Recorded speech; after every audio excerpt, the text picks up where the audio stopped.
Check on your nearest podcast bro, folks, because I promise you, he's not doing well. And that's because your grandma is finally sick of your grandpa's shit. Have you guys heard of this new phenomenon called gray divorce, aka a divorce between anybody who is 50 years and over, middle-aged and up? Apparently, not only is divorce rising amongst this demographic, but according to Google AI, that I didn't ask for, but it's there and I use it now, baby boomers have the highest divorce rate. Highest. You know the motherfuckers who are always lecturing us about everything. They have the highest divorce rate. Guess who has the lowest? Millennials, stand up. In 1990, 8.7 marriages amongst people over 50 ended in divorce. Not even 10%. By 2019, that number, that's pretty much quadrupled, baby. 36%. Researchers also noted that people over the age of 65 are the only age group with growing divorce rates. It's bad and it's only getting worse, folks. So what's contributing to these gray divorces? Well, first and foremost is empty nest syndrome. Basically, now that the freaking kids are gone, okay, and you're not 1000% distracted by the literal everyday mundane tasks that's required to take care of children, y'all got a lot of time alone with each other, and now you're looking at each other and you realize, I don't think I like this motherfucker. You're no longer distracted by the pitter patter and the drama and all the stuff that goes along with having kids. And now you realize you hate your partner. Of course, there's the age-old financial issues, but the difference here is that this beef is happening because of retirement finances. Yeah. You know, you done spent 30 years with this motherfucker. You're ready to wrap it up, close things off, and head into the sunset. And then you realize this motherfucker's trying to steal your shit. You realize that you two are on two completely different pages when it comes to how y'all want to retire. Cheating is always going to be on the list. But you know what I think is interesting about this?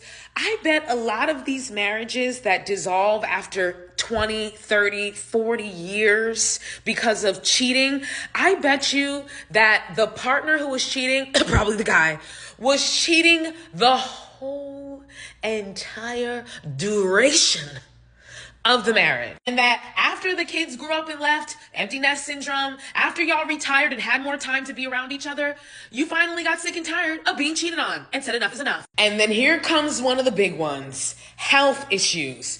Usually, if it's the woman who gets sick as she ages, or in general, by the way, usually you hear healthcare workers talk about this, it's usually expected that the husband gonna leave. He gonna leave.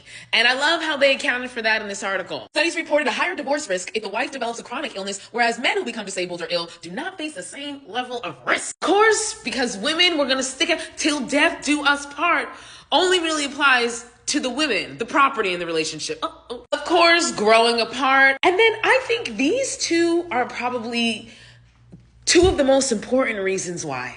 Number one, changing expectations.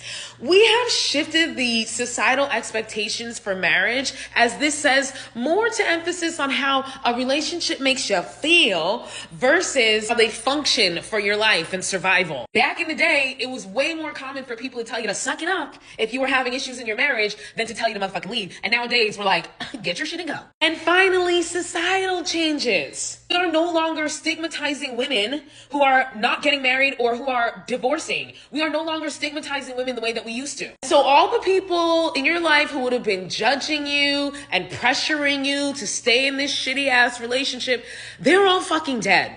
Okay? And the new crop of people, us, we're like, if it doesn't make you happy, why the frick are you there? Also, women gaining financial independence. Yeah, big reason why a lot of these relationships are ending, because they don't depend on your ass no more. They're not trapped anymore. They can get free. And of course, life expectancy has increased. So you mean to tell me I done retired at 70, empty house, empty, and now I might could have another 2 decades of life, maybe even 3 with this loser? Yeah, cut. What do you think of this new trend of the rise of older people getting divorced? Boomers having the highest and rising divorce rate. As a child of a gray divorce couple, I wholeheartedly 100% support this and love this, especially for all of the women who are the ones who are filing for divorce, which we know divorce is filed by women much more than it is by men. So this is mostly older women.